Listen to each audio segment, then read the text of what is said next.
Vamos nessa. É nesse bloco agora que realmente vamos falar sobre a regra matriz de incidência tributária e o dualismo tributário. O que quer dizer este dualismo tributário? É o seguinte, o CTN, ele distingue a figura da obrigação do crédito, né? No CTN, nem sempre quando há obrigação tributária, há crédito tributário. Quando você fala isso para um civilista, né, um estudioso do direito civil, ele se assusta, porque na cabeça dele, sempre quando tem obrigação, tem crédito. Só que no Código Tributário Nacional, essa relação jurídica, ela tem uma barreira entre a obrigação e o crédito, que é o lançamento tributário. Então, ocorre o fato gerador. Primeiro de tudo, na relação tributária, temos o fato gerador em abstrato. Depois tem o fato gerador em concreto. Vamos aqui um exemplo. Prestou serviços de consultoria de contabilidade. Esse é o fato gerador. Está lá, prestou serviço. Fato gerador em abstrato. A pessoa foi e prestou serviço de contabilidade. Ocorreu o fato gerador em concreto. Então, primeiro fato gerador em abstrato, depois fato gerador em concreto. Com o fato gerador em concreto, a hipótese de incidência realizada, nasce a obrigação tributária. Nasceu a obrigação tributária, já temos crédito? Não. Para ter o crédito tributário, temos que ter o lançamento. O lançamento tributário, nos termos do artigo 142 do CTN, constitui o crédito tributário e declara a obrigação. Então, depois da obrigação, temos o lançamento. Com o lançamento, temos o crédito. Depois do crédito, finalizou a relação tributária? Não. Se não houver o pagamento, vai ocorrer a inscrição em dívida ativa. Com a inscrição em dívida ativa, podemos ter uma execução fiscal. Então, veja, fato gerador em abstrato. Depois você coloca uma setinha no seu caderno. Coloca fato gerador em concreto. Aí você coloca outra setinha. Aí você, obrigação tributária. Aí você coloca outra setinha, lançamento. Aí você coloca outra setinha, crédito tributário. Aí você coloca outra setinha, inscrição em dívida ativa. Aí você coloca outra setinha, execução fiscal. Veja que essa aí é uma relação jurídica tributária completa, que foi necessária, uma execução fiscal perante o Poder Judiciário para que ocorra o pagamento do tributo. Ok? Agora, a cobrança do tributo só pode existir a partir do lançamento. Às vezes o tributo surge a obrigação tributária, mas não surge o crédito. Por quê? Porque não houve o lançamento. Tem hipótese em que vai ocorrer a decadência tributária. Vamos estudar aqui. E a decadência tributária é nada mais, nada menos do que o fisco não ter observado o prazo para efetuar o lançamento tributário. Ok? Vamos na sequência. Vocês também vão ver aqui, quando estudarmos a responsabilidade tributária, que existem casos até que o próprio contribuinte pode constituir o crédito tributário através de declarações. Por exemplo, declarações de contribuições federais, declarações de impostos federais. O próprio contribuinte pode constituir o crédito através de DCTF, através da famosa GIA, que é o Guia de Informação e Apuração de Impostos Estaduais, tais como o ICMS, tal como o ICMS. Então veja que existem casos até que, segundo a jurisprudência do STJ, o próprio contribuinte pode constituir o crédito, a despeito de que no CTN se diz, no 142, parágrafo único, que a atividade de lançamento é privativa da autoridade administrativa, mas hoje existem casos em que o próprio contribuinte constitui o crédito. Vamos lá, vejamos. Existem dois pilares no direito tributário, obrigação e crédito. Tais pilares estão relacionados a dois pontos, fato gerador e lançamento. Há uma regra de 3, a obrigação está para o fato gerador, assim como o crédito está para o lançamento. Por quê? Com o fato gerador em concreto, surge a obrigação, mas só vai surgir o crédito com o lançamento. A obrigação é um dever jurídico. O critério é o valor patrimonial referente à obrigação. E aí, no direito tributário, o crédito tributário, que é o valor patrimonial referente à obrigação, só é constituído com o lançamento. Veja, uma pessoa sai de casa com uma mala de dinheiro e vai a uma concessionária para comprar um carro à vista. O bem ainda não está na posse da pessoa, mas já é dela. A pessoa já sabe que precisará pagar o IPVA, mas ela não pode sair da concessionária e pagar o IPVA porque não houve ainda o lançamento tributário. Isto é, já é proprietário, mas ainda não ocorreu a constituição do crédito tributário.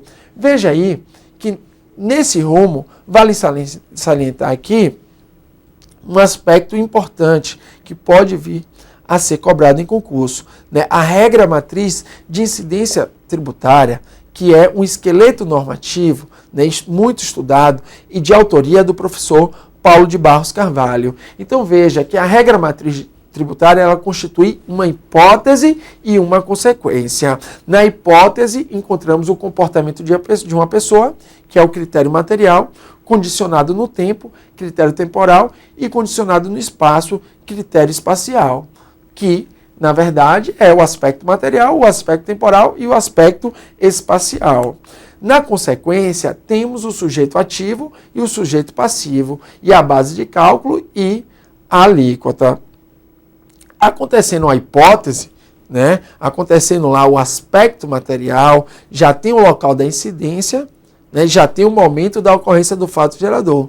Agora, a consequência, né, deve ser a consequência, que por sua vez prescreve que é a obrigação tributária que vai se instaurar. Mas claro que a relação jurídico-tributária só está formada nos termos do CTN através do lançamento. O crédito tributário é constituído pelo lançamento, em que declara a obrigação tributária nos termos do artigo 142. E aí você pode me perguntar assim, qual a natureza jurídica, não é, desse lançamento? Né? Tem natureza jurídica dúplice, segundo os termos do CTN. Constitui o crédito e declara a obrigação. Declara a obrigação porque ela já existia através do fato gerador em concreto. Vamos lá. Em outras palavras, a regra matriz de incidência tributária é o esqueleto da norma tributária, tendo sido utilizada com bom êxito na elaboração de livros, artigos e trabalhos profissionais e acadêmicos acerca das espécies tributárias no Brasil e no exterior, demonstrando, uma vez mais, a operatividade dessa construção teórica. Por quê? Porque ela simplifica o tributo. Ela busca simplificar, busca dar um maior entendimento ao tributo, busca operacionalizar a sua prática. Você pega um regulamento de ICMS, tem mais de 1000 artigos. Então, para você resumir, para você tentar simplificar, claro que você não vai conseguir abranger tudo, mas você consegue dar um maior conhecimento para fins pedagógicos àquele que quer aprender um pouco mais sobre aquela espécie tributária. Veja aí 2 exemplos do professor Paulo de Barros Carvalho. IPTU, a hipótese, o critério material, ser proprietário de bem imóvel, critério espacial no perímetro urbano de determinado município, critério temporal, em regra, no dia 1º do ano civil. Aí você me pergunta, sempre vai ser no dia 1º do ano civil? Nem sempre. Quem vai fixar isso aí é a legislação municipal. Mas você não pode confundir, em hipótese nenhuma, o critério temporal com o momento do pagamento. Uma coisa é prazo para pagamento, outra coisa é momento da ocorrência do fato gerador. O momento da ocorrência do fato gerador é anterior.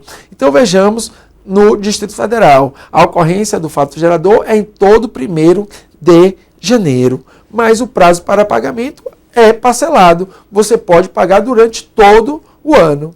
Então veja que o momento da ocorrência do fato gerador tem que estar previsto em lei, mas o prazo para pagamento não precisa de lei, pode ser por ato infralegal. Prazo para pagamento não necessita observar a legalidade estrita, pode ser por ato infralegal.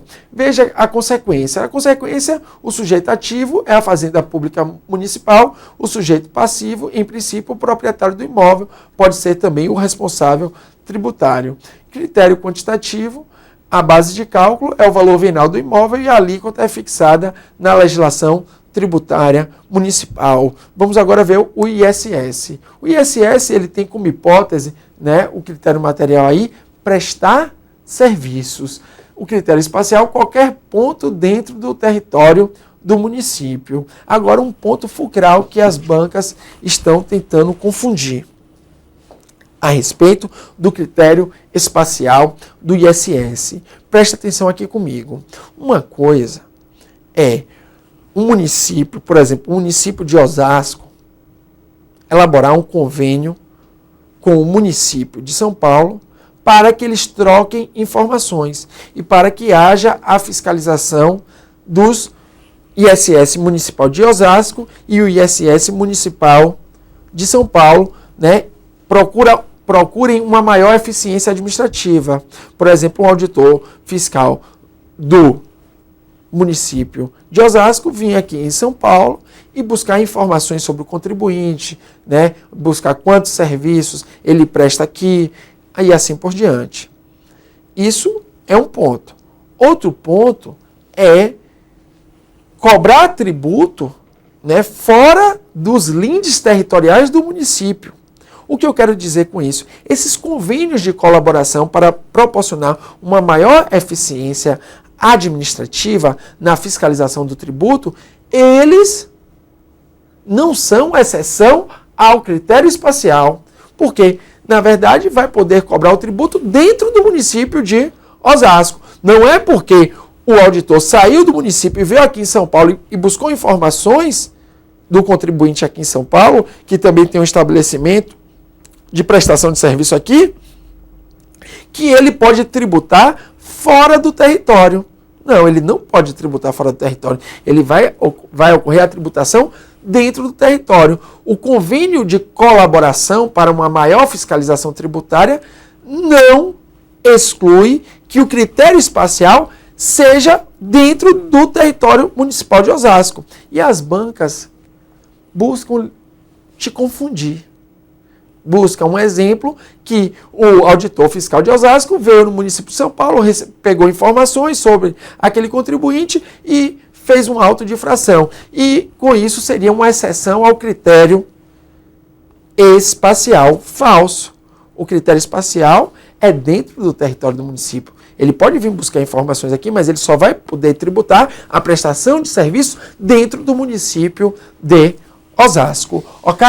O critério temporal é o instante em que o serviço está pronto e acabado, ou seja, que ele é entregue ao tomador, ok? O momento da ocorrência do fato gerador não necessariamente será o momento do pagamento, né? O momento da ocorrência do fato gerador, ele, em regra, é anterior, né? Pode ser até que o pagamento seja antes da ocorrência do fato gerador, em que caso, a gente vai estudar aqui, substituição tributária para frente. Veja agora o consequente. Sujeito ativo, a Fazenda Pública do município. O sujeito passivo, o prestador do serviço. Critério quantitativo, o valor do serviço prestado. E a alíquota, a percentagem apontada pela legislação municipal, que em regra vai variar entre 2% a 5%. Um abraço.